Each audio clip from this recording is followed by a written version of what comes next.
Alors le point suivant, et c'est donc notre point principal, c'est l'adoption de notre troisième agenda 21, et c'est M. Pierre Rochon qui suit ce dossier qui va nous le présenter.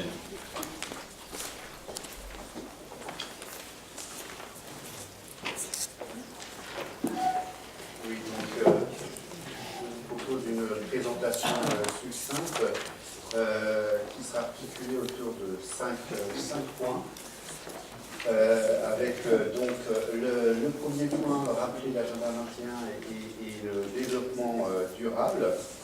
Donc en deuxième partie, le calendrier, les grands principes de la démarche, la phase de concertation.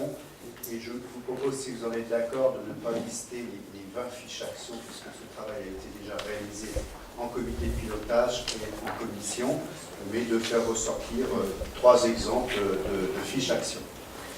Donc sur cette première partie, rappeler l'agenda 21, donc il s'agit finalement d'un programme d'action local pour le 21e siècle, d'où le chiffre 21.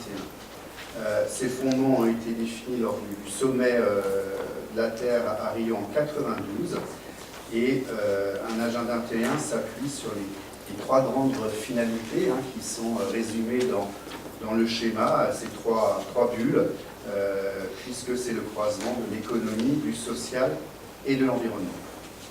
Donc le calendrier de notre troisième agenda 21, il a démarré le 17 mars avec la décision du Conseil de réaliser ce troisième agenda 21, et il a été structuré autour de 4 comités de pilotage. Le premier qui s'est tenu en octobre 2016, qui a défini les principes structurants du troisième agenda 21, j'y reviendrai. En novembre, les ateliers citoyens ont été organisés, 2 ateliers ouverts aux Océans, et ensuite en décembre, février, nous avons travaillé par rapport aux propositions issues des ateliers pour réaliser des études de faisabilité et des arbitrages. Le 4e étant le dernier comité de pilotage qui a validé les 20 fiches actions, et nous sommes aujourd'hui en mars, présentation au conseil municipal. Alors, les grands principes de la démarche qui ont guidé ce troisième agenda 21, d'abord, était décidé en comité de pilotage que le nombre d'actions serait resserré à 20 contre 28 lors du précédent agenda 21, et que cet agenda serait articulé autour de 4 grands axes.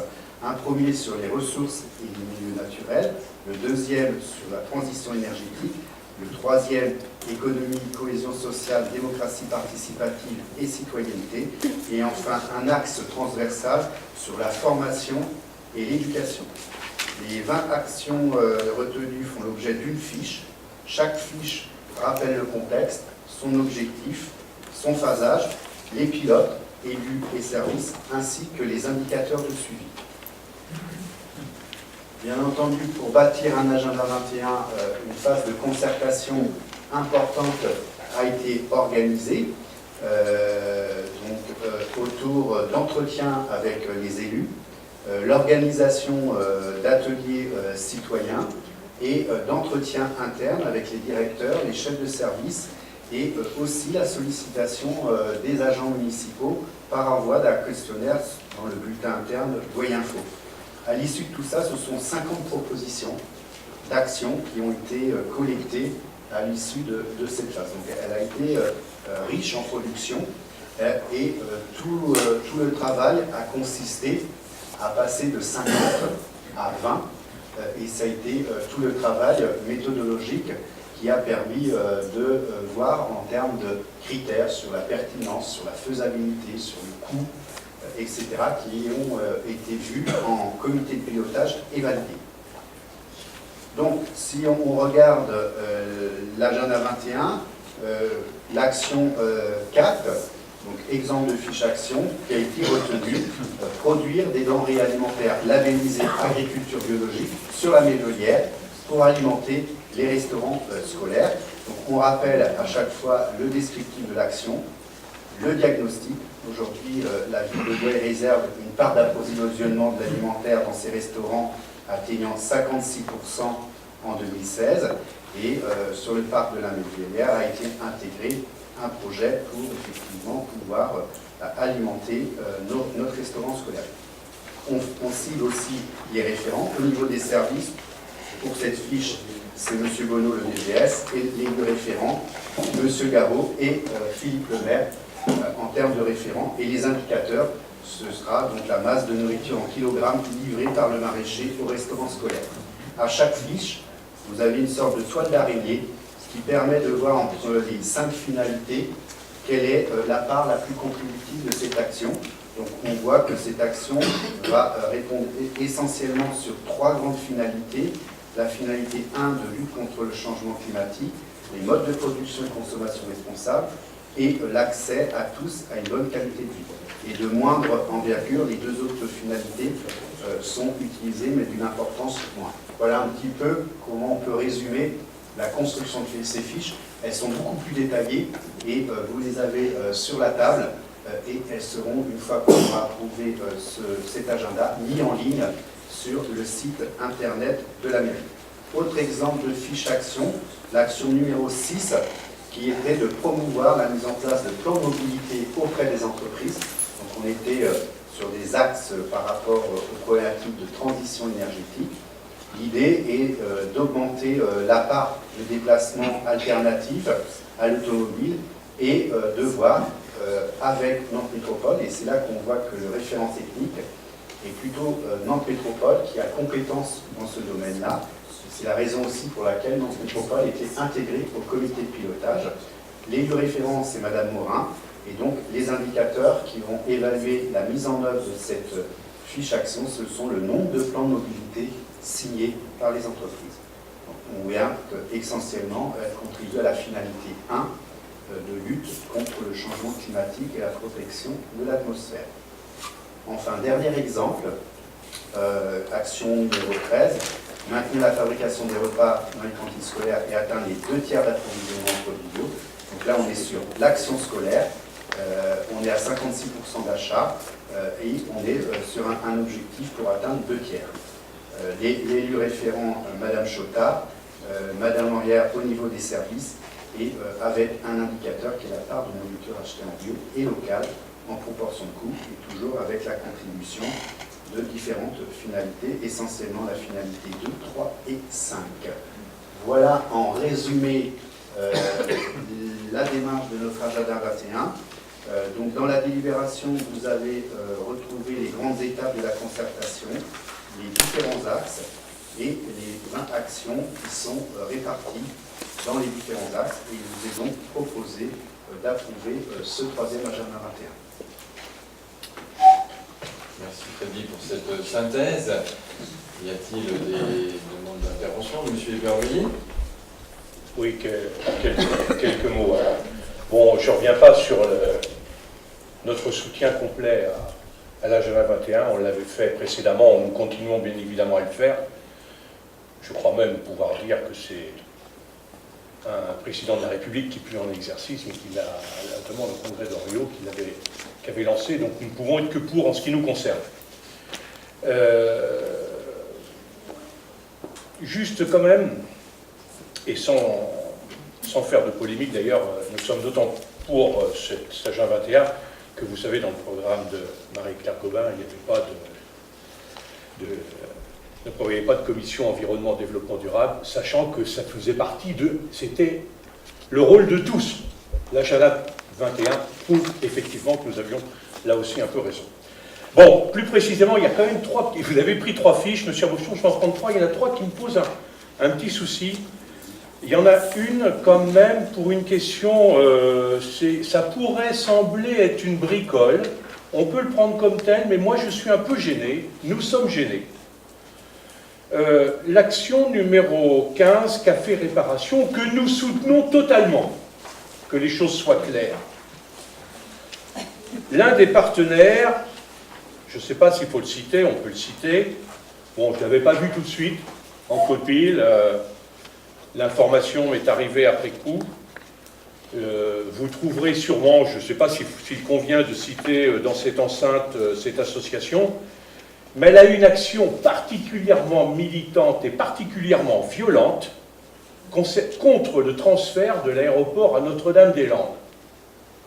je ne sais pas si vis-à-vis de nos concitoyens, ils seraient heureux que cette association participe.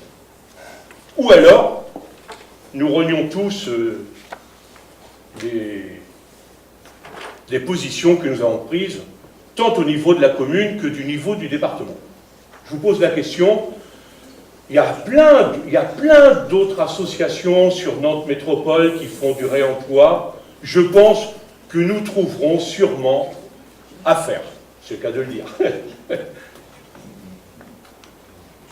vous laisse peut-être présenter. Oui, non, mais voilà. Un autre point j'avais pas bien suivi, c'est l'action 16, la création de 3 jardins. Un seul est évoqué, c'est celui de la Mévelière. Peut-être, M. Arbochon, vous nous en direz un petit peu plus. Parce qu'il y en a un qui existe, c'est rue du Lac, bon, on sait qu'il ne marche pas trop bien. Il y a peut-être... ça, c'est...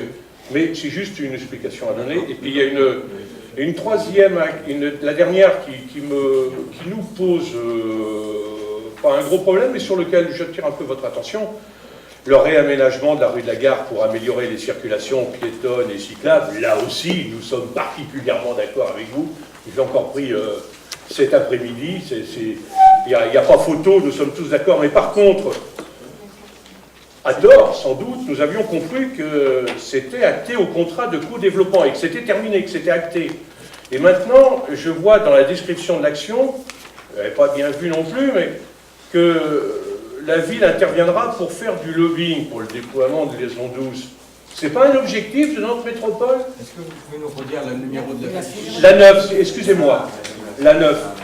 Alors, moi, je pensais que c'était un des objectifs de notre métropole, le déploiement des liaisons douces. Alors, si on est obligé de faire du lobbying après avoir signé le contrat de pro-développement, je me dis, là aussi, soyons cohérents. On peut peut-être enlever cette phrase. Ça me semble acté, quand même. Absolument, monsieur Bavrier. Je pense que c'est assez maladroit. Quand vous rectifierez, si vous rectifiez ces 3 actions, alors, vous avez notre vote. On va y aller dans l'ordre et dans la méthode, comme d'habitude. Donc, sur la dernière fiche, le numéro 9, effectivement, c'est assez maladroit, parce que c'est indiqué partout. Dans notre schéma de roue de la ville de Bouaye, qui remonte à 2009, cette rue de la Gare figure déjà comme étant un élément, un maillon essentiel du réseau cyclable de Bouaye. Donc, il n'y a pas besoin d'intervenir pour faire du lobbying. Surtout que, ce qui me concerne, le vélo à Nantes Métropole, ça ne pose pas trop de difficultés. Vous n'allez pas faire le lobbying auprès du vice-président. Voilà, je ne vais pas me mettre en grève de la faim pour ça, d'autant plus que c'est effectivement bien acté dans la PPI validée avec Nantes Métropole, donc nous sommes sûrs d'avoir les crédits. Maintenant, il faut faire la concertation à la fois avec les riverains, avec aussi les commerçants du marché, puisque ça va démarrer place du marché. Donc on enlève cette phrase, ce qui est effectivement assez maladroite. Sur la partie numéro 15, alors le café réparation, pour dire bien en français. Là, vous avez une information, vous nous donnez une information, sans nous citer l'association, c'est dans les partenaires identifiés. Je ne sais pas s'il est de bon goût de citer, je peux citer, c'est les Amis de la Terre. Oui, alors, bon, c'est vrai que nous, on ne les connaît pas sous cet aspect. Moi, j'étais pareil. Nous n'avons pas, nous, bien sûr, changé de position par rapport à votre interpellation sur le transfert de l'aéroport, et encore moins aujourd'hui qu'il y a encore quelques années. On est dans un processus où c'est décrit les étapes de mise en œuvre. On peut très bien mettre des partenaires potentiels sans préciser. Si, on raye Amis de la Terre. C'est parfait. Il ne faut pas non plus faire d'ostracisme, si vous voulez. S'ils sont performants sur cette question du café réparation, ça ne veut pas dire qu'on les finance. Ça veut pas dire qu'on les finance. Ça veut dire qu'ils peuvent venir donner des conseils, je ne sais pas. Je sais que Mme Gouraud a déjà eu des contacts, parce qu'il y a une association de voyants qui veut s'y attacher, pas avec les Amis de la Terre. Oui, excusez-moi, Mme Gouraud. Mais qui a déjà eu des contacts, que cette action puisse se mettre en place, et a priori sans forcément avoir besoin des Amis de la Terre. On n'a jamais contact avec eux, parce qu'effectivement, ça bouge un petit peu du côté de la Donc Michaela. il ne faut pas se bloquer, sur ça, il ne faut pas non plus faire, voilà, nous on n'est pas non plus dans l'ostracisme, parce que finalement, c'est bien la liberté auquel vous êtes, je pense, assez attachés, démocratique, des positions, c'est une association, elle est donc indépendante, on n'est pas obligé de la financer, ça regarde le conseil municipal, mais elle est libre de ses positions, et nous respectons les associations qui sont contre le transfert, même si on a une position diamétralement opposée. Et sur la partie numéro 16, alors oui, ça mériterait d'être un petit peu plus fouillé. Oui. Tout le monde voit ce que c'est qu'effectivement la Mévelière. Ouais. Derrière de la médiathèque, on voit aussi il y a des choses à faire. Et puis rue du Lac, il existe quelque chose, mais qui effectivement doit être travaillé. Alors nous le ferons en mettant en œuvre cette fiche, puisque nous avons ce qu'on appelle la Pépinière 2, c'est-à-dire l'ancien site utilisé par Nantes Métropole, qui est au fond de l'impasse de la Pépinière, qui peut faire l'objet d'un programme. Et dans ce cadre-là, nous allons pouvoir réhabiliter et associer là aussi les riverains du lotissement existant de la Pépinière à l'aménagement de ce petit parc qui aujourd'hui est un peu, je dirais pas à l'abandon, mais enfin sous-utilisé. Donc voilà, si ça répond à votre précision, bien ces trois projets qui étaient là aussi, vous faisiez allusion à votre programme, ça vient directement parce que dans la constitution de cet agenda 21, il y a eu une participation du groupe qui a travaillé, des agents de la ville qui ont aussi apporté des contributions, et puis bien évidemment des éléments que nous avions nous portés dans notre programme, et ça en faisait directement partie.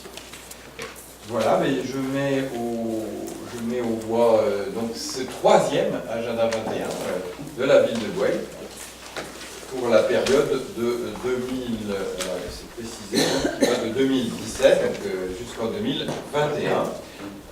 Qui s'abstient, qui vote contre, adopté à l'unanimité. Je vous remercie. Alors,